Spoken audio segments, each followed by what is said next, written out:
It's like reading the book in a different font. I have not found a single comment that is excited. Harry, light your freaking candles. What are we doing here? And you're going to start acting like one. This looks like it's giving me adolescence vibes. Did you watch that show on Netflix? Now I'm getting Weapons vibes. Just from the look and the feel, the tone of all this. Feels very dark and horrific. I don't know if it's just the real world that's so awful to Harry, but this looks like a horror movie. This looks like Weapons. Special. Is that Aunt Gladys? No, that's Aunt Petunia? What's her name in Harry Potter? Gosh, it's been a long time since I read those books or watched those movies. I should know. I think it's something like that, isn't it? Aunt Petunia? I don't know. Let me know. I'm not a hardcore Harry Potter fan, but I do enjoy it. Okay, interesting. I don't know. Something about this just looks wrong to me. I don't know if it's just the clean white or just the formatting, like the left justified. It feels very, maybe is that how they do it in England? How they write their letters? Obviously there's no postage or anything on here because it's magical. An owl probably delivered it, but I don't know. It just strikes me as strange looking, this image of this envelope. Like it's almost too clean. I don't know. I always like the Harry Potter stuff that's more like aged and worn. And yes, I know a new letter wouldn't look like that, of course, but I don't know, it just seems like it should be a little bit more magical, right? Not just like a standard cookie cutter white envelope. Yes, it's a series. So this is one thing I actually really do like, aside from the look of this, which is, I don't know, it just seems like so moody for a kid's story, a family story. I don't know, is this supposed to be something really, is this Euphoria? Is that what we're going for, HBO? Or are we going for light-hearted family fun, like tune in, check it out, bring the kids? Are we gonna all watch this together? Because that's what I would want out of Harry Potter. I've watched Harry Potter with my two boys. The older one has read the books. I read the books starting in like 5th grade. Like this is such a good early childhood, fun fantasy storytelling, and these visuals are so drab and dreary. Maybe that speaks to somebody. Someone is into that kind of more moody aesthetic, but it's certainly not me, especially for this type of material. But let's continue. Let's see. I want to see what does Hogwarts look like? Because yes, the subway, the train is sometimes not always the most pleasant place to be. So let's see. Let's get to Hogwarts. Oh, we got Hagrid here. Okay. All right. So we've got Hagrid now. It looks the part. Large, bearded, hairy man. And there's a scar. I like this scar. I like that it looks like a real scar. It isn't just drawn on with a Sharpie. You know, some of the Harry Potter stuff looks a little silly, especially like the book art is, I think, definitely that way. And then there's like some discrepancies. Is like, is it a tiny little lightning bolt? Is this big gash? I think in the movies they did the lightning bolt the other way for some reason, because I just had to do this. I was drawing a lightning bolt on my son. He wanted to dress up as Harry Potter for like your favorite book character. So we've done all this, but that actually looks like a scar. So I do appreciate that.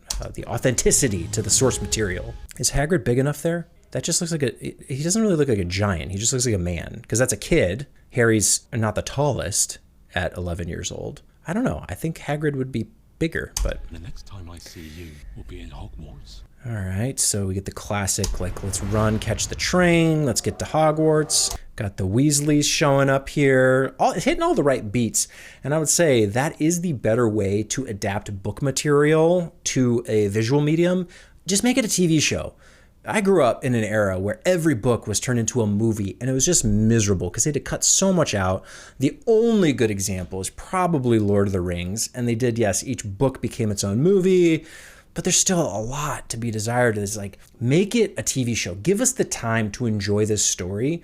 A book, a novel, especially the size of Harry Potter, especially as they go on, right? They get longer and longer and longer, needs to be done on television. And I was making this case. I think there's a video on my channel from 15 years ago, maybe. Just like, make it a TV show, make it a TV show, make it a TV show. Especially when TV was so good. We had Breaking Bad and we had Halt and Catch Fire. That's one of my favorites. But it was around that time, like The Walking Dead, Lost, 24. Like, TV was really, really good back in those days, and it was only getting better. Mad Men, gosh, what else was coming around? I mean, Game of Thrones was kind of kicking off, and it's like, yes, that's the way you do books visually. You make them a TV show. Come on, like, we've got the technology, we've got the talent and the skill and the ability, turn it into a TV show, and they still kept dripping out these movies. One of the biggest mistakes was turning Ender's Game into a movie. Terrible tragedy. Love Ender's Game. I love the entire series. You go on Speaker for the Dead, Xenocide, Children of the Mind. There's even more that have come out since that I haven't read. But like, books are so rich with material. Turn it into television. So thank you, HBO. Thank you, Warner Brothers, for doing this. I think it's the right way to go about adapting book material. Make it a TV show. Look, I was predicting the trailer based on the beloved books. All right. Like you didn't know that. I love when trailers tell you stuff that's, just the obvious. Presenting Harry Potter. Yeah, like we know what we're watching. See, but now we're still like, why is this so dark? Why is it so dark and gloomy and moody?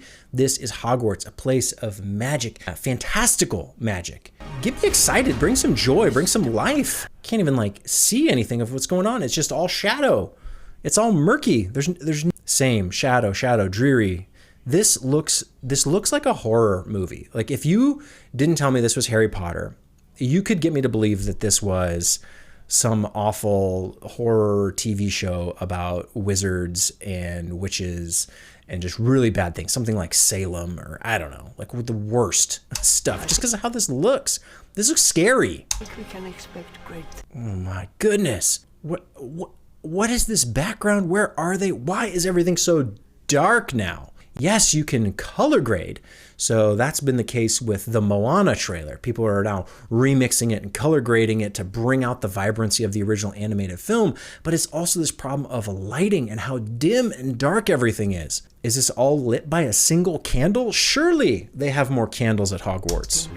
There they are. There's all the candles, but half of them are extinguished. Harry, light your freaking candles. What are we doing here? What? You like to write in the dark? Who reads and writes and studies in the dark? Some lights, but every light is just this single light source and then immediate shadow. Nothing will be lit. Even this Nimbus 2000, there we go. They're excited. Hey, my eyes now need to adjust. They've been in the dark for so long. Okay, so we got some bright snow, but that snow is not actually that bright. It just seems bright in contrast to everything we saw before. But okay, I like this, but we're back. Where's his skin tone? Harry looks like he's been drained of all the blood in his body. He looks like a ghost. What are we doing? This tree should be green, should it not? Foliage, rich, lush. Oh, wonderful. How amazing. Nature and herbs, and you want to study this stuff, right, kids? It's exciting. No, this looks like these plants are about to die. He's got some Superman colors on there for a second, I thought I saw. They got their wizarding robes. They're doing snowball fights. Oh, Hagrid's making snow angels. Are there angels in Harry Potter? Is that a thing? I don't know the lore deep enough to know if there's angels in Harry Potter. Okay. We got, oh man, it's just also flat. Lifeless. I mean, it is, what is it? It's England, right? So it's kind of drab and dreary, I suppose. That's the general gist of what they say. But shadow. There's like the one light source and then shadow everywhere else. Do you see that? I don't know why. You just can't see anything. Come on. Okay. So Harry's smiling. They're eating. Oh, yeah. Are you Harry Potter? Yes, I am. Pew, mind explosion. Harry Potter and the Philosopher's Stone. So I was wondering, why is it the Philosopher's Stone? Because I always knew it was the Sorcerer's Stone as an American in the States, right? The Sorcerer's Stone. That was the books, that was the movies, and now this is the Philosopher's Stone. I guess that is more true to the original intent of the author, that the stone was developed with philosophical means, not sorcery. Whatever that means. Apparently, whoever was in marketing at the time, way back when the first book released, thought philosophers wouldn't sell as well, is the story I heard. But it's probably true. I think more Americans would buy into sorcery, especially if you're talking about wizards and witches and sorcery. That sounds far more interesting and fantastical than philosophy. But regardless, let's see what we got here. Is there any Christmas 2026? This is coming not soon. Still got a bit to wait. On HBO Max. I'm kind of glad it's back to HBO Max, honestly, not just Max. That was getting... What are they saying down in the comments here? It feels like seeing new people living in your old home. Yeah, it does kind of feel like that. It's the same without any kind of difference, you know? So much of those first movies was just done so correctly, so well. And it's, yeah, some of the special effects, the CGI, some of it's kind of dated, but set design, wardrobe, casting, all of those movies are just to a T perfectly lined up with those books.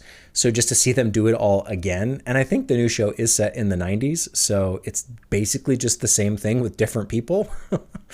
Yeah, feels like seeing new people living in your old home. That's definitely a vibe. Snape Dog, that's funny. Snape as Dreads, I'm dead. You can go check these. These are on, let's see, we're on the main, Harry Potter and HBO Max. So this isn't some corner of YouTube. This is like the main primary real estate where this trailer's out. Professor Snape now truly does the black magic. Black Snape walks by. Harry, I don't trust him for some reason. So we'll see how they handle all that. Time Traveler kicks a rock, the timeline, yeah. This is so book accurate. Snape pops up. Yeah, not quite based on the source material there. All the comments are about Snape, just by the way. Is that a black Snape? Dumbledore asked calmly. I'll stay with classic version. Thank you, HBO. No need to subscribe to you. It's weird that Hagrid's voice is like a well-educated person working in the office. Yeah, he lost the accent, which I don't know. Do you read? Does it say in the books if Hagrid has an accent or not? Or is that just, from watching the movies, you get used to, accustomed to it? Because I don't think maybe you're reading with an accent. That could be. Harry couldn't explain it, but there was just something he didn't like about Snape. Yep, that's the problem there. This feels like one of those parallel universes where everything is the same, but slightly off. Yeah, if you ever watched Fringe back in the day, that show did the two parallel universes where there's just slight differences. Same cast, but then, like red hair over here, blonde over here, or vice versa. Feels a little bit like that, where it's like this, we didn't need a new alternate version of Harry Potter told this particular way. I do like that it's a TV show, but then like the changes they are making with Snape, you did everything else the same except this one thing that really sticks out. What's the goal? What's the point? And these are questions that don't have good answers because, it's casting, it's studios making the choices that they make, but it leaves audiences scratching their head going, you've matched everything, including the title, to the original source material of the book. And yet this whole part of the book, you're just like, nah, totally new character now. It looks different, what are you going to do? And the music as well. The music is such a downgrade, I would say. Nothing about this music in this trailer was memorable. We'll see what they do with the actual show. But that score from the Harry Potter movies, it becomes part of the brand. So they did that with Spider-Man, even Superman. There's a lot of themes, a lot of motifs when it comes to music and scoring and sound that become so closely tied to the brand itself, that even though you're doing the remake, you kind of got to take the score with it, or you got to remix, you got to do something, because so many people now recognize that piece of media by the sound of it. So they've done that with Superman, they've done that with Spider-Man. Star Wars is certainly like that. There is I'm trying to think of something that is a book that became, Lord of the Rings would be that way, certainly, where I'm pretty sure they used a lot of the same motifs in the Hobbit movies when they did those, 10 years ago now. So it becomes part of the identity of the thing. It's not just the title, it's the font. Like you'll see, they use the font. It's like nearly identical. Maybe it's a little different, but that's very much the Harry Potter, like the lightning bolt. Okay, it looks this way. And yes, a lot of that's informed, like the books come first and that informs the original movies. But then from there, you keep building on it, you keep expanding it. And this is now, especially the musical scores, they're so iconic. You stick to it and you kind of remix it or adapt it or mold it. This just sounded like, I see you. Let's get some momentous music here. Just kind of these fluttery strings, nothing, and the drums, dun dun dun. It feels very generic, very surface, very just. This could be a trailer for anything. There's nothing about the way this sounds that screams, oh, that's Harry Potter. Oh, that's Harry. Yeah, it sounds like Harry Potter. This sounds. Let's see who you are. This could be science fiction with that music. It could be in space. This could be Interstellar 2 with this music. Let me see. They got a little bit more in here. Yeah, there's nothing very wizardy or witchy or Harry Potter about the score in this trailer. Of course, we'll see what they do for the show. And I'm not saying what they did, is necessarily bad. It sounds fine. It's just sometimes you got to retain the good stuff. Don't just throw it away. Someone on Reddit said it's like a live action remake of a live action movie, and I get it. It does feel quite like that. My heart can't accept what my mind sees. It no longer feels like home. I think that comes down to the music, honestly. It just, it doesn't, the look, the feel, a lot of that, how it feels is the music. That's the emotion. Makes it original. How dare you stand where he stood? We got some other stuff here. It feels like a fan fiction with a budget. It sure does. But that's kind of everything nowadays. It all feels, because it is now the fans of these things making them. So at some level, that is accurate, right? The people making this grew up with Harry Potter. And so they are fans. You're seeing that with a lot of the remakes and the retellings. These original stories that were told the first time by just, oh yeah, like these books got written, I'm going to adapt it into movies. Cool. Like, yeah, they're good. I really enjoy them. But then you get this next level where someone grew up with it and they love it so much and so deeply. I don't know. It creates a different thing. And sometimes it can be good. Sometimes the people making it, you want them to be ultra uber fans, but sometimes that can be a mistake as well. And I think there always needs to be a balance. I think you need to go off of the fans and like for the lore, for the information, for the accuracy. But then sometimes when it comes to execution, that's where you go with maybe more of like an unbiased third party, someone who's truly just a professional. And they're like, oh yeah, what's this? Oh, this is fantastical school for wizards and witches. That should be, maybe that's why they messed up.